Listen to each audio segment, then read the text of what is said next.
Today, we're very excited to welcome Rich Boisvert, who will speak on meeting the Potter Paleo-Indian, listing the Potter Paleo-Indian site on the National Register of Historic Places. As a quick aside, before we listen to Dick's presentation, I have much personal experience, many years with this, both in as many of the guests that are listening tonight have the same set of experiences of digging and being out in the elements in the summertime, and the national bird of mosquitoes and black flies, and also spending 6 years of my life poring over sites, maps, data, artifacts, and writing my PhD dissertation on this site. So I'm very excited to hear what Dick has to say. We invite the viewers to submit questions via the chat functions located on the right of the Zoom screen. Following the presentation, I will gather questions from the chat responses and present them to Dick. We will try to get to as many of the questions as possible, understanding that we do have time limits and we'd like to get to them all. So without further ado, we welcome Richard Boisvert and thank all of you for joining us this evening. Thank you, Bruce. This presentation is in large part a product of having to find something to do during 2020. Most of us recognize that 2020 happened but didn't happen. And I found myself in a situation where I needed to find something productive to do. And I thought that putting the Potter site on the National Register would be an appropriate thing to do. So that's the basic background for this presentation. That's the motivation in part. Actually, I had many other motivations, but I took the opportunity in 2020 to work on this. Normally you save your acknowledgments for the end, but let's be honest, let's put it right up front.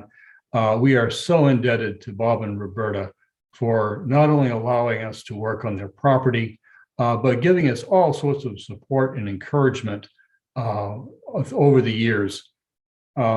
Everything from riding down to the site at Oktoberfest with carrying all the gear down and with his tractor, and even loaning chainsaws so we could get those pesky trees out of the way. So we are so deeply indebted to Bob and Roberta, and I want to make sure we thank them right up front. Well, it starts in 2003. And at that point in time, I was planning a survey on the Androscoggin River, which you can see up here at the top of the screen. Mount Jasper's over here, the river comes down and goes on to Maine. I had worked previously in the North Country and had done work in the Israel River Valley and found a number of sites there. And so I was familiar with the area, and I thought, if we have something in the Connecticut River, what might we find up near the Androscoggin? So off we went. Before we started the field school, however, I was contacted by the Trust for Public Land, a fellow by the name of Aaron Brondike. And he told me that there was a parcel that they were hoping to acquire the easement on in Randolph, and that the landowners were very cooperative. He was certainly right. And would I consider including working on that property as part of my summer field school? Well, it's right there close to the Androscoggin. It made sense. The landscape looked like it was inviting for finding sites. So I said, sure. And so off we went into the woods on the Potter property. And we walked in and went down to the confluence of a small brook and the Moose River. And I thought I would find something there at that confluence. I was wrong. Those Native Americans have some explaining to do because there should have been a site there. But walking back and forth, Jen Ort, who you see here, uncharacteristically smiling at a camera, usually she hides, happened to find an artifact in the pathway right there. This artifact was a piece of unsunken chert that had been fashioned into basically a chisel. The technical term is burin, but it was basically a chisel. You can see the working edge right here in a side view. Well, having spent so much time in Jefferson working on Paleo-Indian sites that were all containing Munsungan chert, I figured, okay, we're going to look here. Or as Edith Tucker said, quoted me as, "You don't have to hit me in the head with a 2x4. So we proceeded to excavate a series of shovel test pits along the path where this was found. And sure enough, we found more. And I expanded that line of shovel test pits into a grid. And shortly thereafter, this fine specimen of a channel flake was found just off the edge of the path, maybe 2 or 3 meters away. And so this nailed it. We had not only a site that I believed to be Paleo-Indian, but I could prove was Paleo-Indian. So with that, we decided to go for more. Here you see the basic layout here with the Androscoggin River up here, the Moose River coming along here, and you can see the Potter site is now made it onto the map. This would be Route 2 going through the community, and the Potter's home is up here.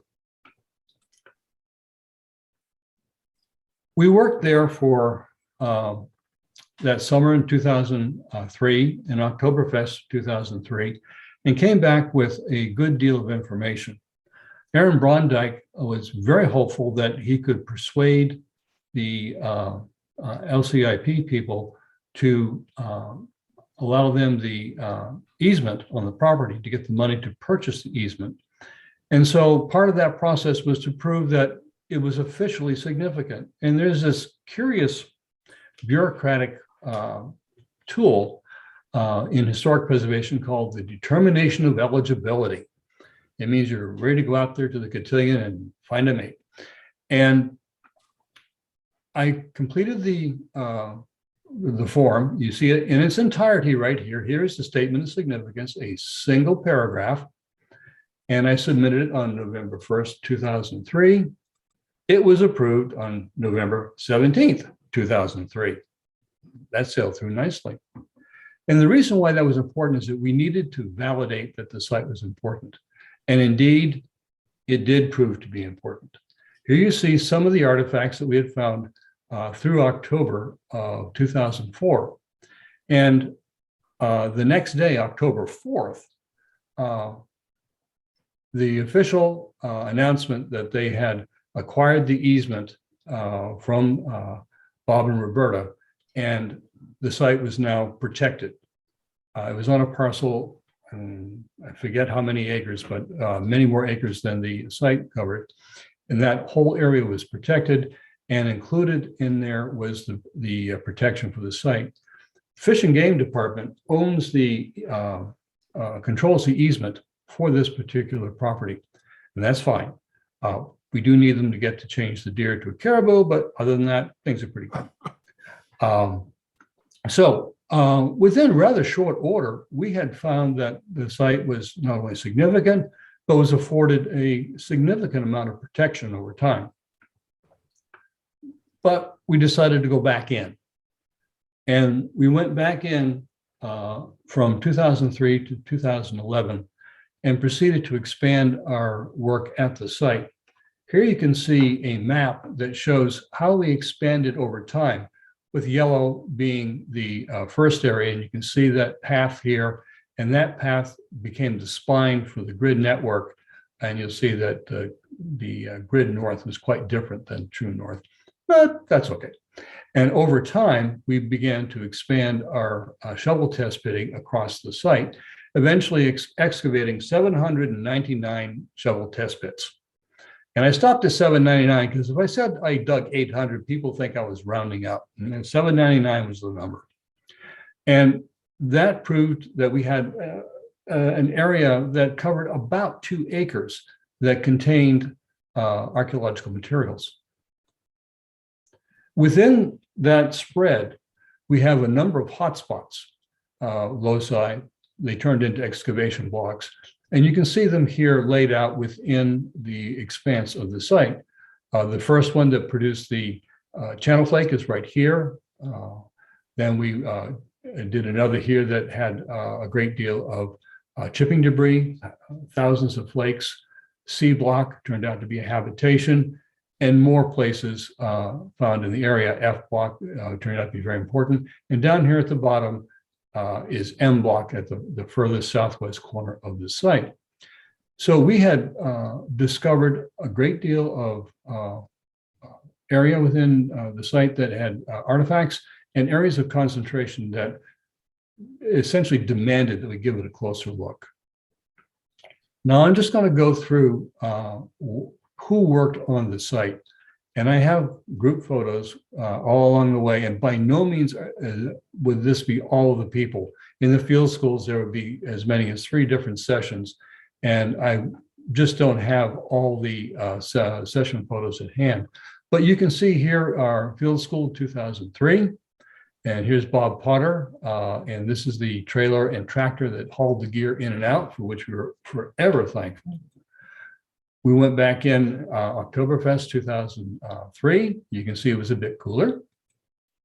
Field School 2004, lunching on the path. Oktoberfest 2004, lunching out in the parking area.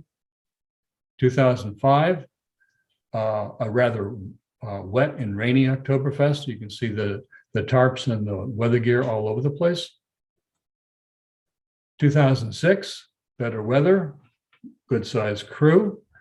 And I imagine some of you can find yourselves in here. 2007, same kind of crew. There's Bruce. 2008, we returned with the field school that year. And again, Bob and the tractor, ever popular. And this was one of our larger field schools. Oktoberfest 2008, again, another nice sunny day. 2009, anyone who was there got wet. Everyone who was there got wet. This is the crew in July. This is the crew later in October. They look a lot warmer. Oktoberfest 2010, and the last full bore venture out there was 2011. We did take a peek nearby in 2017 where they were going to construct a log landing. It was close to the site. We excavated a number of shovel test pits there, didn't find anything. So I really can't say that we excavated on the site in 17. So having done all this, I decided that we should probably go and put the property on the National Register of Historic Places. And that's a program that is operated by the National Park Service. So I dutifully found the form, started to fill it out, and I proceeded to go down the path of putting the site on the National Register. Now, it's a long and involved process, much more complicated than the determination of eligibility. Here you see the official guidance for putting a site, an archaeological site, on the National Register. I'm not going to read this to you, but you can see that I've highlighted the more important areas of the guidance, and it's still fairly complicated. It boils down to, what was the environment like 12,000 years ago? What was found at the site? When did you find it? Who found it? Some sites may have 3 or 4 different institutions working at it over time. What research has been conducted there? What makes this site important? What do we know now that we didn't know before? And what else can we learn from this site? Well, to thumbnail it, the site was occupied in the early post-glacial era. And this is the full extent of the glacier. Basically, it goes down and makes Long Island. And it retreats back up.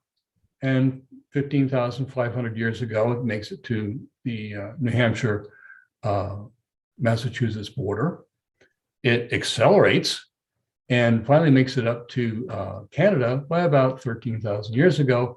At 13,900 years ago, it was stalled right about where the Potter's site is located, and the Israel River complex as well.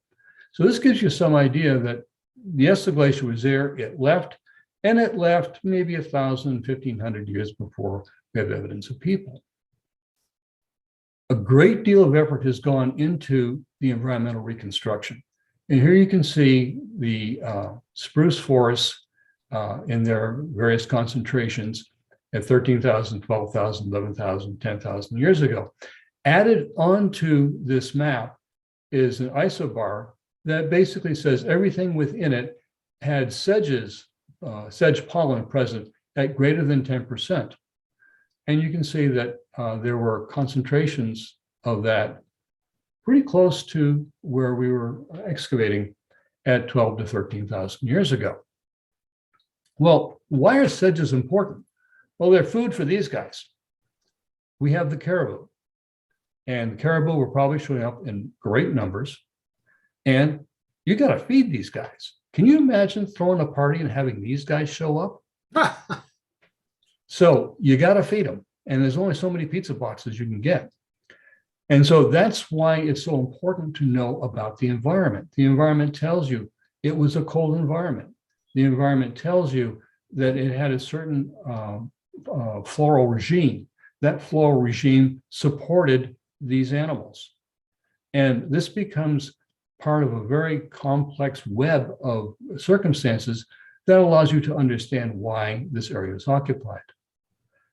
And indeed, it was occupied heavily. The site has a large inventory with a lot of diversity. And here is a poster put together by the late Jeff Boudreau with projectile points at the top, channel flakes, various bifaces here, all manner of scrapers down through here, and then the big scraper from near K-Block. And this is just a sample of some of the more interesting specimens that were found up until about 2007, 2008. So this gives you just a taste of what was there at the site, and the fact that there was a great deal of it. When I say a great deal, we can put the numbers on it. This is a listing of what was recovered from all the blocks, and you can see that, well, there's a lot of flakes, but there's a lot of other things as well. And this is an impressive assemblage. Many people would be happy to get one or two loci that sort of look like this on the Paleo-Indian site. Here we have all these. Some, like D, not so big, but it is an impressive collection. And this does not include the materials found in the shovel test pits, not counted in the blocks. And we found some really unusual specimens here. Here is a miniature fluted point. It is 2.4 centimeters long, and I believe 1.5 centimeters wide. These are very rare. There are not many of them in the Paleo-Indian world in general, but here we have one at the Potter site. We have this rather fascinating scraper here, found in two pieces on one day. Nancy DeCursey was one of the excavators of that piece, and found in a single shovel test pit. This caused us to open up a 2-meter square on top of it, and we got almost nothing else. It was located close to another hotspot, and that developed rather nicely. Here you see a selection of artifacts from the F block. And this is unusual, not because that these artifacts in and of themselves look all that unusual, with the exception of the miniature point. It turns out that this is one of the very, very few documented woodworking workshops in the Paleo-Indian canon of North America. Use for a study was done on this by an expert at University of Texas, using high-powered investigation, and she identified that there was woodworking going on with these tools. Subsequently, Heather Rockwell did a broad study, U-square study of the artifacts from the Potter site, and independently concurred this was woodworking. So from two different sources, we have proof that this is a woodworking site. Now, no one is surprised that people were working wood back then, but knowing what they did, how they did it, where they did it, that had not been demonstrated. And you can see there's quite a diversity of the tools here, and that makes sense when you think about it.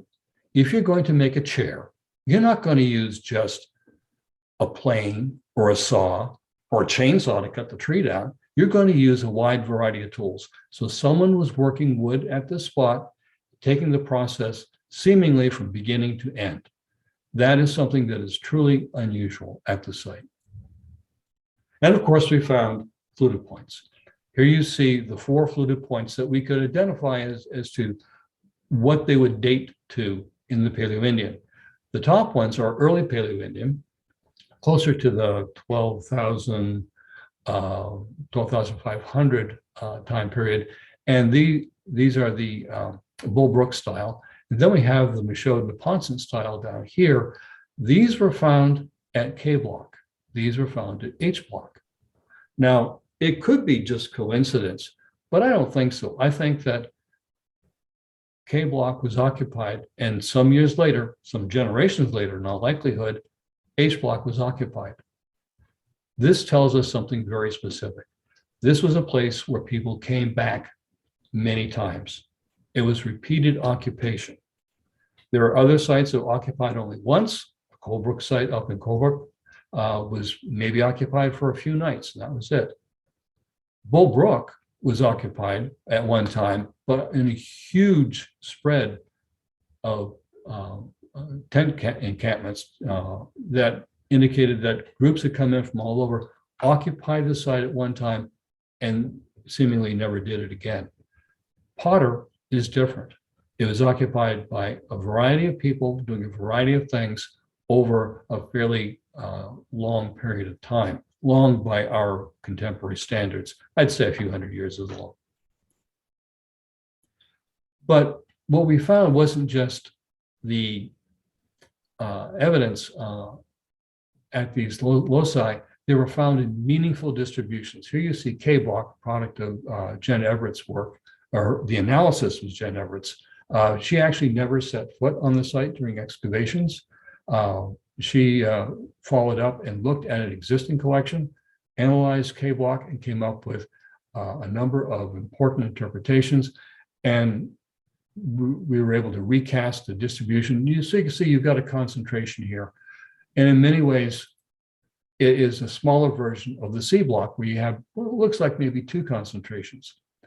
We're beginning to develop an understanding of how the site was used.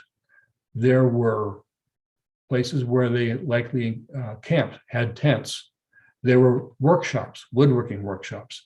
There were other places where they're doing nothing but working the stone tools. And there are other areas where they were hide working intensely. So you have a place that is not just a place where they lived, but where they worked, and they worked in specific areas doing specific tasks. This is beginning to build a much more sophisticated understanding of what was at the Potter site. So one of the questions that they ask for the National Register nomination is, what research has been done at this site? And I'll give you a little bit of a taste of it. It's been the subject of a lot of academic research. Jen Everett did her master's thesis on the K block. Beth Potter took on analysis of the site in general and wrote her senior thesis at Harvard on the site. She had to explain, no, she didn't own it. She just happens to have a coincidence of name. Bruce generated 615 pages of a dissertation. He undertook several research topics and did a monumental job going over each of the loci and used various techniques to demonstrate not only were they different, but how they were different, was able to put the stats on it. That's a monumental piece of work, and I'm glad I didn't have to do that. He did it for me. Abby Young was one of our supervisors. And for her senior thesis at Plymouth State, she undertook an analysis of feature 2, the only true prehistoric feature at the site.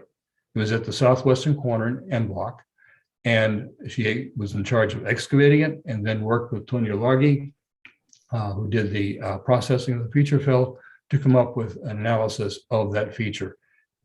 Sadly, there was not enough charcoal to get a date from the feature, and all that was left was fundamentally fuel.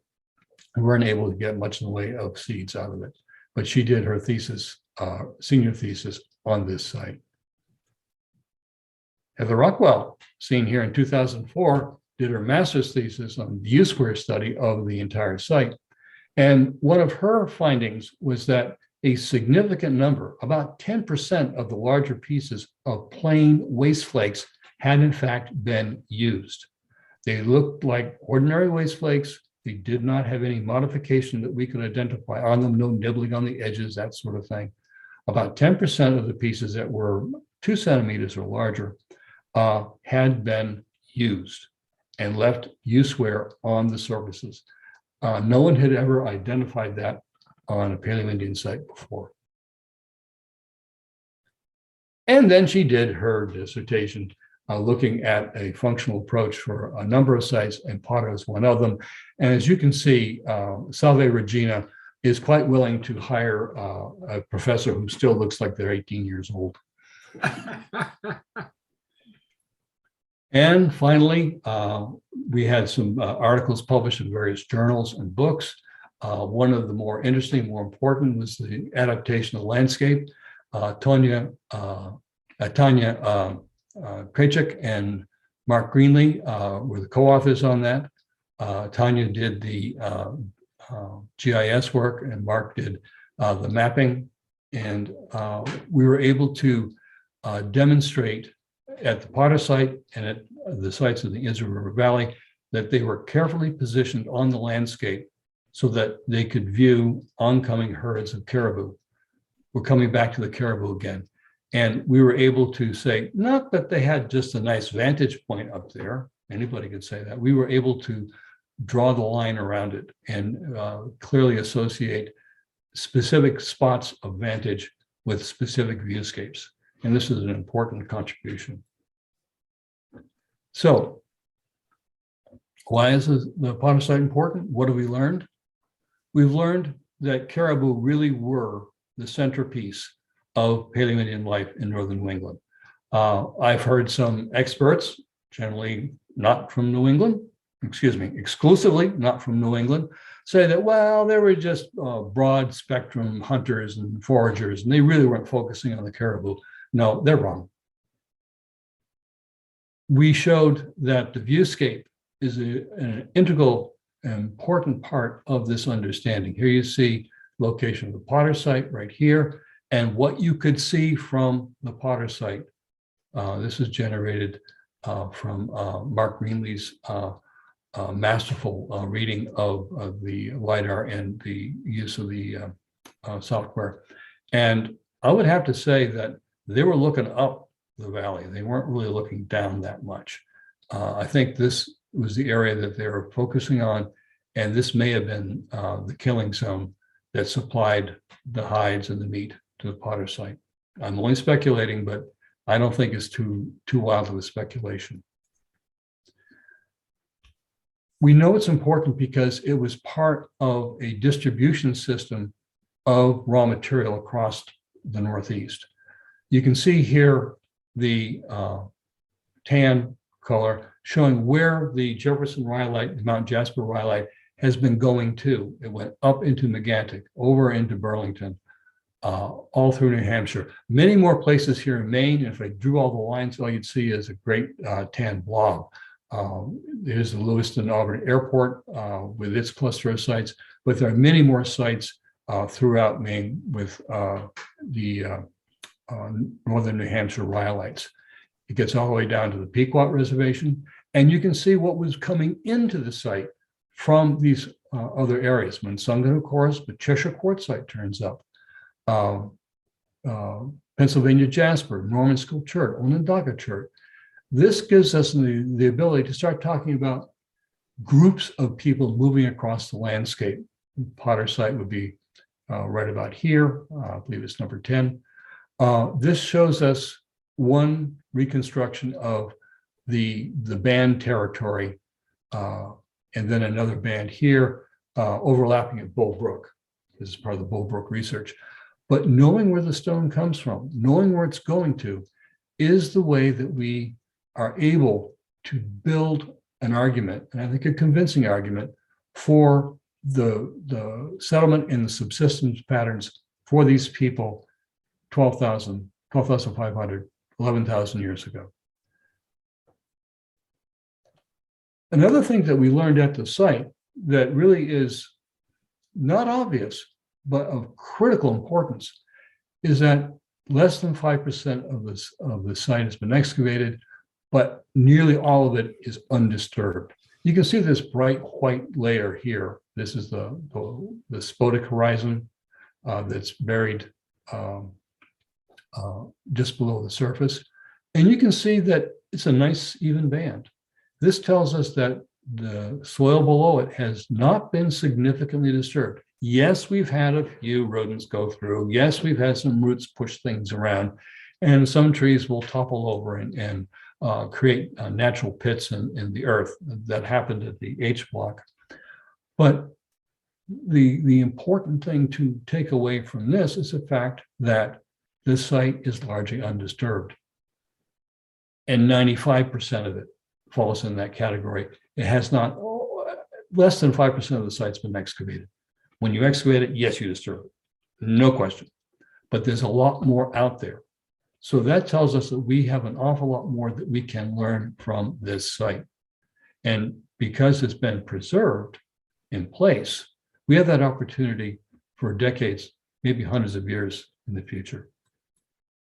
So I took all this and all that guidance, remember all those highlighted passages, and I generated a nomination to the National Register, carefully answering each and every one of the bits of guidance on there, like what research was done. Okay, so I list all the academic degrees and research papers that were prepared. How many artifacts were found? Well, I've got those tables. Where were they found? I have all those hotspots. It took me 80 pages. The reviewer said, this reads more like a journal article. I hate it when they're right. It needs to be more concise. Okay. While I had spoken with the reviewers prior to submitting it, I didn't get the message that I was not to follow the written guidance exactly. So it was rejected. Went back and retooled it, took their comments in hand, quashed it down to 19 pages. Ta-da! It was accepted. The lesson here is one needs to work closely with the reviewers in advance of submitting the nomination. I had talked to them, but I guess I didn't hear them. Let's put it that way. So why did I go to all this trouble? What's the point of listing on the register? It's already determined eligible for the register. And because it's determined eligible, it's protected under federal laws and regulations. Being on the National Register does not confer any greater protection under the law than the Determination of Eligibility. You know, that green piece of paper with the one paragraph, that's all it took. Not even 19 pages. Well, the first reason to do it is it's worthy of national recognition. This is an important place, and the people of the United States, the world, need to know that we have important archaeological sites here in New Hampshire, and that the Potter site is one of them. And we are not a black hole of information. We have a tremendous amount of archaeological importance in our state, and this is one of those places. And I felt that we needed to get it that national level of recognition. in more detail, it's made significant contributions to our understanding of Paleo-Indian life and culture. The U-square that Heather did that found that Paleo-Indians were using 1 out of 10 large pieces of waste flakes to cut or scrape is something we didn't know before.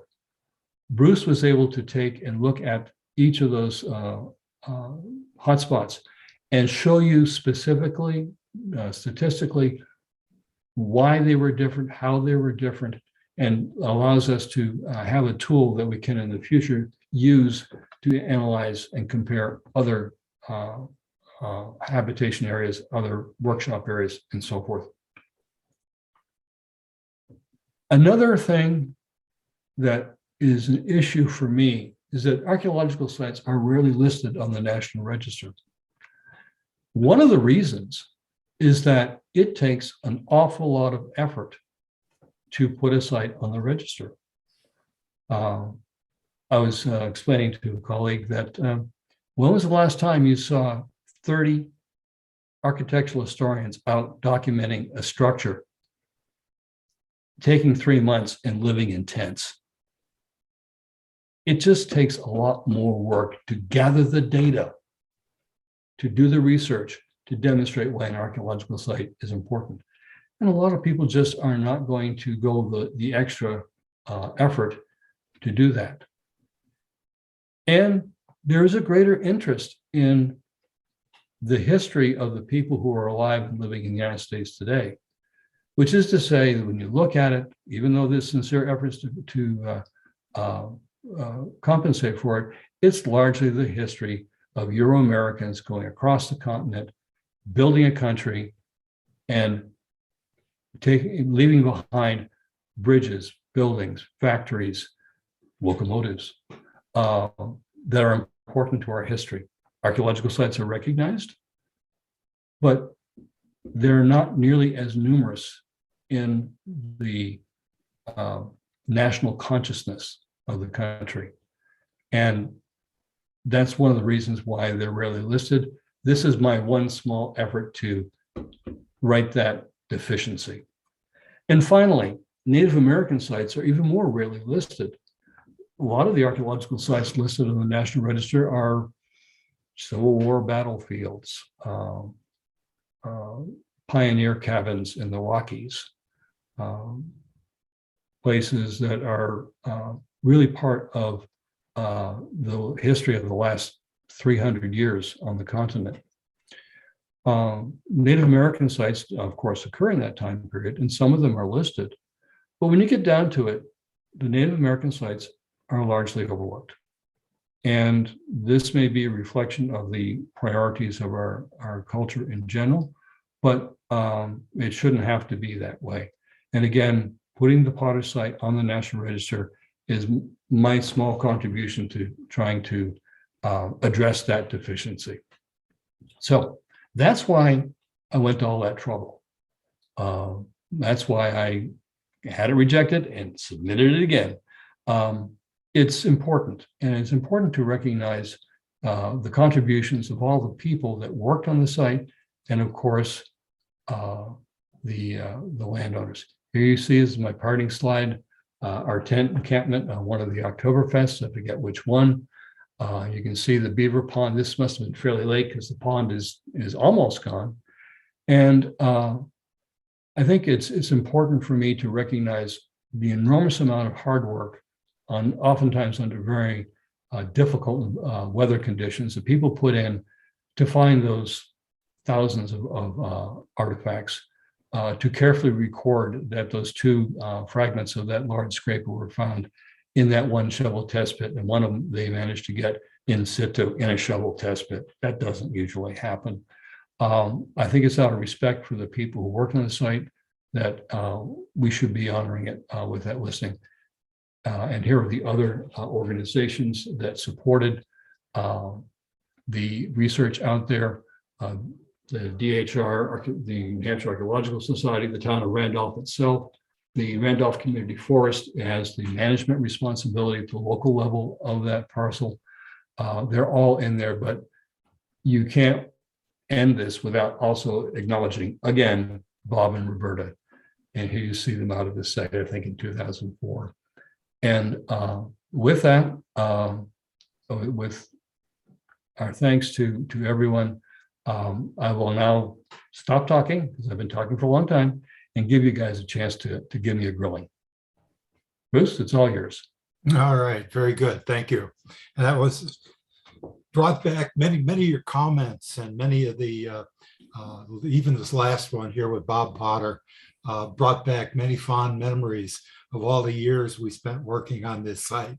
It was really great, and I'm glad you took all of the effort that you've put into it personally, and also through registering this site for the reasons that you alluded to. We have some questions that have popped up, and I will kick it off with a few of them. And as you folks think of things that might have been triggered by other questions and by Dick's presentation, please enter them into the chat, and I'll sift through them.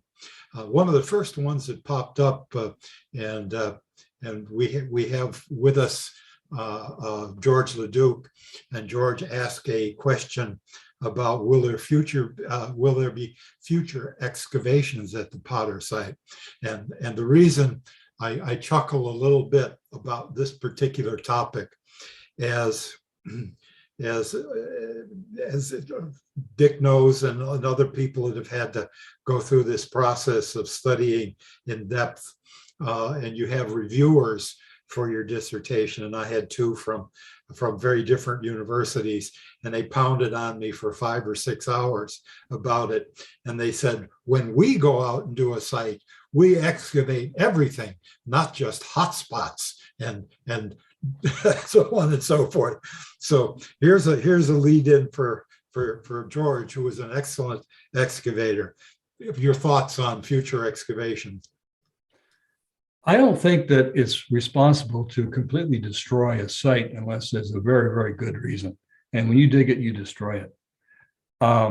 First off, we excavated less than 5% of the site in 8 years. 8 times 20. I ain't going to live long enough. It would take a long time to fully excavate that site. And one would need to have a very good reason to take it apart. I think that it should be left as a laboratory for future investigations. Many of the hot spots were not fully excavated. A few might have been, but there's still more to be had in some of the other hot spots. K block could have gone further to the east. C block had that pesky tree in the middle of it. Oh, We yeah. didn't kill it, but we tried. You know, a lot more could be done there. And those were the concentrations of those investigations. Oftentimes, the really interesting items are found on the periphery. So there's more that you can do out there. I chose to look at the hotspots because I wanted to get the clearest possible understanding of the site with the least amount of disturbance. And that was my approach there. 799 shovel test bits indicates that we were willing to look over the whole site, and we pushed out beyond it, of course. We had a 42% success rate in our shovel test bits, and that's with the expressed technique of going at least 8 meters, the two 4 meter spaced shovel test bits apart that were sterile. So we were looking to find empty holes. Doesn't make a lot of sense on the surface of it, but that's the only way we could define the site. So yeah, they may object to only looking at the hotspots, but the hotspots, I would say, have given us information well in excess of the 5% that we dug. And they have given us the information to know where to look and how to look in the future. And will I go back there? I think it's unlikely. I am retired. It takes an awful lot of infrastructure and support to carry off an excavation, even a small one. And I don't think that I would want to go to DHR and say, let's go back out there for another round of it. Not now. I would like to see people look at what we have learned from the site, read your dissertation, read Heather's dissertation, all the other works, and come up with some new and better questions, more sophisticated questions to ask of the site. So in the future, I would think someone would be out there in the future. I don't know how far down the road, but some distance. And they'll ask better questions, and they'll have a real running start as to how to go about investigating the site to answer those questions. And maybe some of it will be non-destructive techniques. They're making advances all the time. So I think that's the answer to the question. We've got a one from Colleen here. Would being listed on the historic register entail a sign or display for visitors? Probably not. There could be one on the roadside. Hypothetically, you could have a highway historical marker somewhere along Route 2 and a safe place to pull off, which I'm not sure that exists. Recognizing that the site is there back in the woods, many historical markers are positioned like that. They may be half a mile from the actual property itself, and there are many examples of that in New Hampshire. Sign on the property, I suppose. I would rather it just exist in its natural state, as it were, without that kind of signage. And that may go back to an unfortunate experience I had years ago at an archaic site in Belmont, where we had given lots of tours and shown people the more interesting areas of the site. And then within a few months, the three most important areas had been looted. So I'm a little leery of putting signs out and telling people, oh, there's something important here, but don't dig. And that I've had a bad experience in that regard. Okay, I agree. I'm paraphrasing a little longer question. If you took a longitudinal time view, what do you think happened at the site, and how was its usage developed over time? Okay. What's the narrative history of the Potter site? People came there at the earlier end of the Paleo-Indian, 12,500 years ago. And I think that, that puts it in the same time frame as the Tennant Swamp site down in Keene. And I believe they came to that spot because they were caribou hunters, and they found a place that had several attractions to it. One was a vantage point up the valley. If you're a caribou hunter, you got to see the caribou. One interesting thing to know about caribou herds is that they move quickly, and it's simply not possible for humans to travel fast enough to tail a caribou herd for any significant length of time. What you have to do is predict where they're going to be, place yourself so you can intercept them, and then take them down. So they had a good spot where they could see the herds and intercept them as they're coming, I think, down the Moose River. They may have gone back up too. The other thing that I didn't really dwell on was, let's go back here, the Beaver Pond area. This is actually a big basin, and it's significantly lower than the ridges around it. There's a big esker that parallels the Moose River that created a barrier. In fact, this was one enormous pond, probably a small lake, in the early post-glacial times. Jen Ort did a detailed study as a graduate student of the sediments that were left behind on the edge of this gravel pit. And you see the gravel pit here, and off to the left, where we would usually walk down to get down to the bottom, was a piece of that stratigraphy, and she analyzed it. And so this was a big basin. It drained well before people arrived, but it provided this wetland here. And the beaver dams come and go, but it's always going to be wet. This was a protected area. it probably supported plants and some animals that were otherwise very uncommon in the environment. So you had right in front of you at the site a storehouse of rare plants, food, medicine, plants for fibers and cordage, maybe even pigments, who knows? So you have this wealth of floral and probably faunal resources right here in front of you. That would have been an attraction to this particular spot, because you could have moved off a little bit, to the north or to the northeast and had some of the same view, but you wouldn't have had this nice environmental choice area. And also, it was along the Moose River. The Moose River goes up to the drainage divide with the Israel River, which drops back down to the Connecticut. And it's one of the few easy ways through the White Mountains. And, I joked that the Route 2 is the Paleo Highway. And there are Paleo Indian sites from Rumford, Maine to Burlington, Vermont, littered along that Route 2 highway.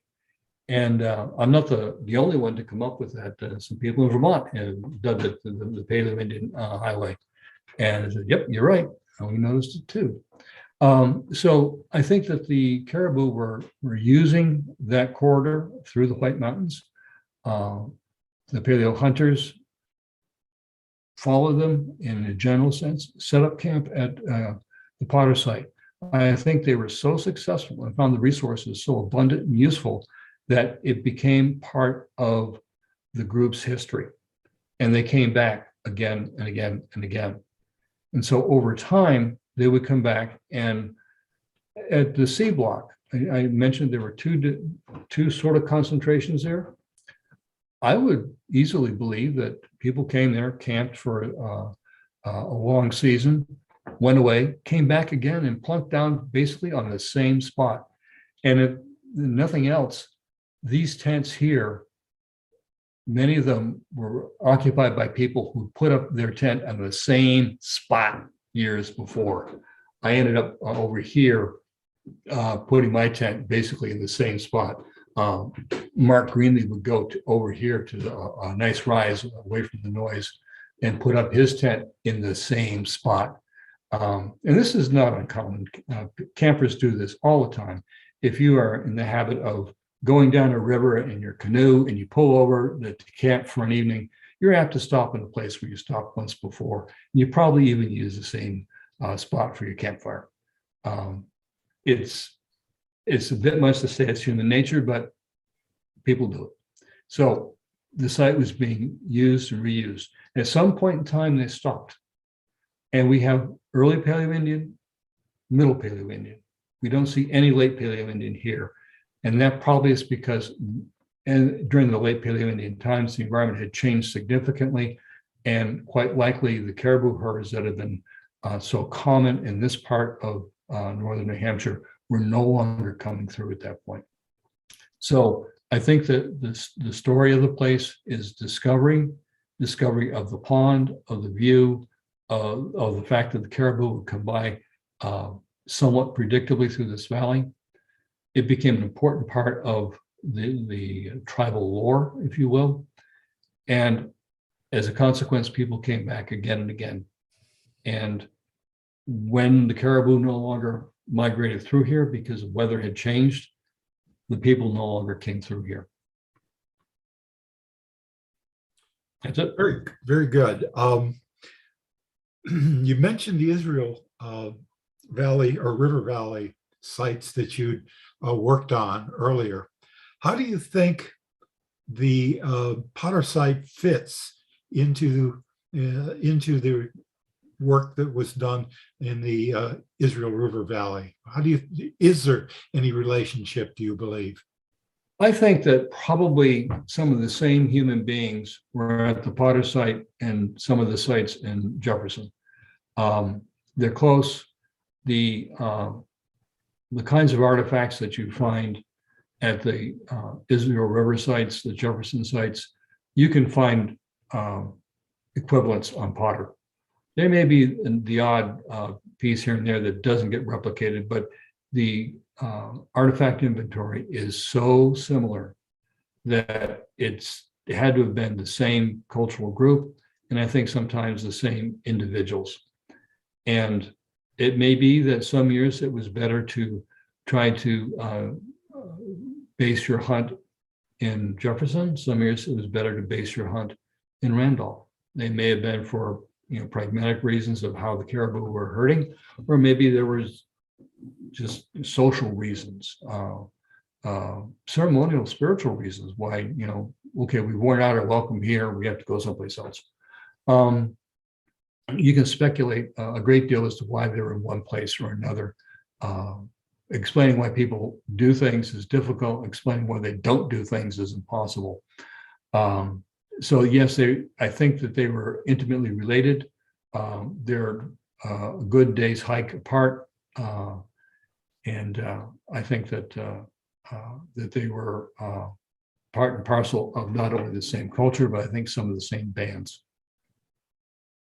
How did you go about thinking over the years about research design of what you wanted to achieve for the field school, and then also for the core research that you were doing, both in the field school and then again in the Oktoberfest? What was your thinking about each of those seasons' designs? Fundamentally, my overarching goal was to explain why were people at that spot. And that gives you the requirement of looking at things at multiple levels, like I said, at the regional level, at the river valley level, if you will, at the site level, at the household level. And I really wanted to figure out why were they there? And if I could, when in the seasonal round were they there? And how were they dividing their time and dividing their personnel resources? What were they doing? Subsistence, obviously, is the easy one to go after. So my research was basically exploratory. I was not out there hypothesis testing.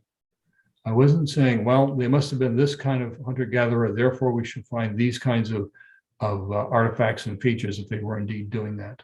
I didn't feel that I had enough basic information to create those models to develop those testable hypotheses.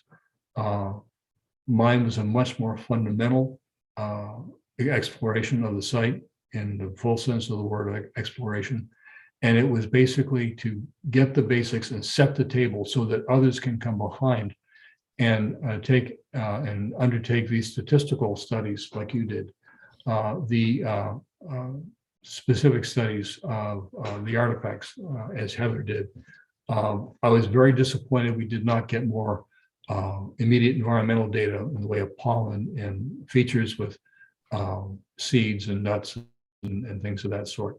I really would like to have gotten into the subsistence end of it, but I could only get it by inference. I couldn't get the direct data.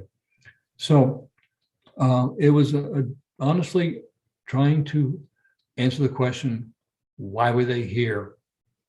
And what exactly were they doing here? So maybe that can reflect upon better, more sophisticated questions. Very good, very good. We've basically exhausted the questions, and I would invite anyone to engage in one more, if you will, on the chat. And if not, we thank you very much for a great presentation, and on a personal basis, many great years of engaged research, which I really enjoyed. And I want to thank everyone who's come in this evening to listen to my presentation, and particularly those of you who had worked on the site, and Roberta and Bob, of course. As I said at so many scrap parties, it's you guys that make me look good. So thank you. Thank you all.